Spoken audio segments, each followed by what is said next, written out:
Hello ladies and gentlemen, welcome to the Outer Rim Cantina. My name is Alan and today I'm here to give you your weekly Star Wars news roundup. So let's just jump into it because we have a lot to cover from this past week. So our first story is all about the brand new Senior VP of Live Action Development that was just hired by Lucasfilm. Kathleen Kennedy has named Michelle Rizwan as the Senior VP of Live Action Development and Production. Rizwan was a co-producer on The Force Awakens and is a producer on the upcoming The Rise of Skywalker. Rizwan will oversee a new slate of feature films and episodic series for Lucasfilm and Disney+, and continue to produce with Kennedy as the Star Wars franchise is built out. Kennedy seems very happy with Rizwan's work on both The Force Awakens as well as The Rise of Skywalker. Brought into the production world by J.J. Abrams, she's worked on various films of his before The Force Awakens, such as Super 8 and Star Trek Into Darkness. Here's Kennedy speaking about Rizwan's talents as a producer and leader. Quote, "Working with Michelle over the last 7 years as a producer on both The Force Awakens and now The Rise of Skywalker, I have seen firsthand her skills collaborating with writers and directors. And I've been incredibly impressed with her creative skills and her ability to manage the complexity surrounding these massive projects. I know the importance of building a team that you trust and have fun working with. It is paramount to our success. There's an exciting momentum building around the future of the franchise, and both myself and the Lucasfilm team look forward to working with Michelle in shaping the future in all areas of story development, from theatrical film development to live-action content for Disney+, end quote. Rizwan's role in Lucasfilm will be overseeing all theatrical and live-action direct-to-consumer content, identifying and delivering future projects for Lucasfilm, as well as shaping and implementing the creative strategy for Star Wars and Lucasfilm. So it sounds like with this hire, they are looking towards the future of Star Wars to build the franchise out even more and give us even more Star Wars goodness, which I'm okay with as long as they don't overdo it and just oversaturate the market or anything like that. But right now, I feel like they have a good system worked out and they know what they're doing. But moving on from that, we got some news from The Mandalorian. Gina Carano spoke on what it was like working with Jon Favreau and filming the show. The MMA fighter turned actress who will be starring in the brand new live-action Star Wars series spoke to ET Online about working with Jon Favreau and how his encouragement and filming a big scene for the show changed her outlook on life. She was quoted as saying the following: "He looked at me before my big scene, one of my biggest introductory scenes in The Mandalorian, and he was like, 'We're gonna change your trajectory right now,'" she recalled. "I think he's a very honest man, and he's seen the struggle and he's seen what happens to careers, and he's like, 'We're gonna change your path right now.' He's like, 'From here on out, you're gonna choose the jobs that are complimenting you, and you're gonna choose jobs that challenge you, and you're gonna believe in yourself from this scene forward.'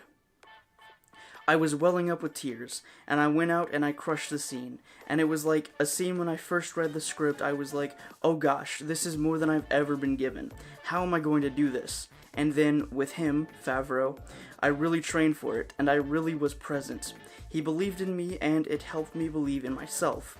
I couldn't thank him enough, because I feel like my whole life since I shot that has been a different world." Literally, as soon as we walked out on stage, it was a rush of this positive energy, which I was not expecting. And I feel like, Twitter is one of the worst places to go, but I refuse to let people chase me away, and I refuse to be one of those negative voices, because a lot of us have been reserved, and now we're like, no, come on, we're human beings, We're just trying to do the best we can. So that was just positive energy. I love it. And that last part was her talking about when she came on stage for the Mandalorian panel at Star Wars Celebration. As we know from previous projects Favreau has worked on, such as the first Iron Man movie, he is a very experienced director that challenges and encourages the actors he works with to do their best. It'll be great to see this scene in final form when The Mandalorian hits Disney Plus later this year. Now moving on from TV news, we got some brand new comic news. Marvel's Age of Resistance comics just got their first debut.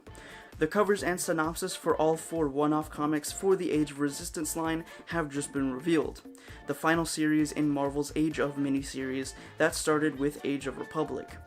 The 4 comics will each cover 4 different characters in the sequel trilogy, with Rose Tico, Rey, Kylo Ren, and Snoke each getting their own one-off issues. The covers are just a tease of what's to come in the actual comics.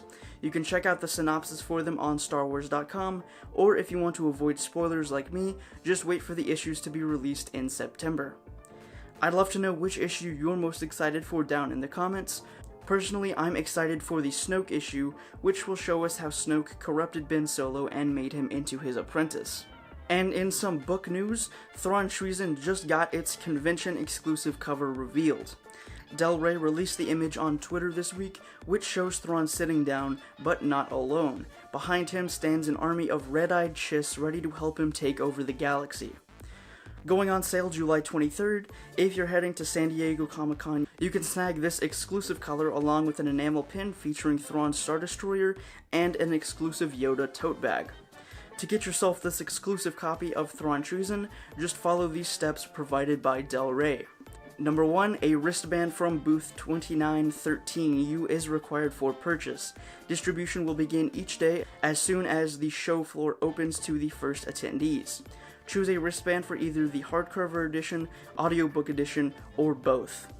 Number 2, return to booth 2913U between the hours of 11 a.m. to 6 p.m. to complete your purchase of Thrawn Treason. Each wristband guarantees 1 copy of the book or 1 audiobook and 1 enamel pin, so you can enjoy the show and not wait in line. Now, the copies of the book are limited, as each copy is signed by author Timothy Zahn. The audiobook is also available in a collectible box featuring the artwork, an exclusive USB device, as well as an insert card signed by Zahn and narrator Mark Thompson. Make sure you get there early to snag yourself a copy and get your summer reading started early. And for one of our last stories, we got Mark Hamill talking about his role in The Rise of Skywalker, and how he hopes that this is his last appearance as Luke Skywalker. So Luke Skywalker will return for the last time in the final installment of the famed Skywalker saga, and Mark Hamill is content if it's the last time the character makes an appearance on screen, saying that the sequel trilogy has given the character a sense of closure. Since his comments made about creative disagreements he had with director Rian Johnson about Luke's character in The Last Jedi got misconstrued and plastered all over the internet for people's anti-The Last Jedi agenda, Hamill has remained relatively quiet about his character in The Rise of Skywalker.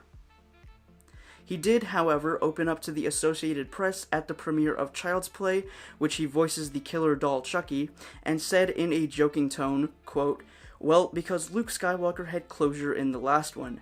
The fact that I'm involved in any capacity is only because of that peculiar aspect of the Star Wars mythology, where if you're a Jedi, you get to come back and make a curtain call as a Force ghost." End quote. His explanation doesn't throw any anger at the sequel trilogy or Lucasfilm. Hamill simply thinks that it's time for him to officially retire from the franchise now that the Skywalker story is coming to an end, and future projects from Benioff and Weiss and Rian Johnson will likely venture into brand new aspects of the Star Wars universe and not revolve around the original cast. Also, with the passing of key stars such as Kenny Baker, Carrie Fisher, and Peter Mayhew, it's possible that Hamill doesn't think it's really the same without them. Now on a happier note, and our final story of this week, Star Wars Celebration Anaheim tickets are on sale now. The next celebration will be taking place August 27th through 30th, 2020 in Anaheim, California. To buy your tickets, go to the Star Wars Celebration website and select the package you want. Although I've heard that all of the Jedi Master ticket packages sold out with literally in like 30 seconds, so if you're hoping to get that one, you're kind of out of luck, but there should still be plenty of 1- and 4-day adult passes, depending on how much time you want to spend at the event. But that was all the Star Wars news for this week. I hope you enjoyed this. If you did, make sure to leave a like. Don't forget to subscribe and turn on bell notifications so you never miss one of my uploads. I'd love to know what your favorite announcement from this week was down in the comments. But that's all the time I have for this video. I will see you guys back here in the cantina next week for another Star Wars video. Until then, may the Force be with you.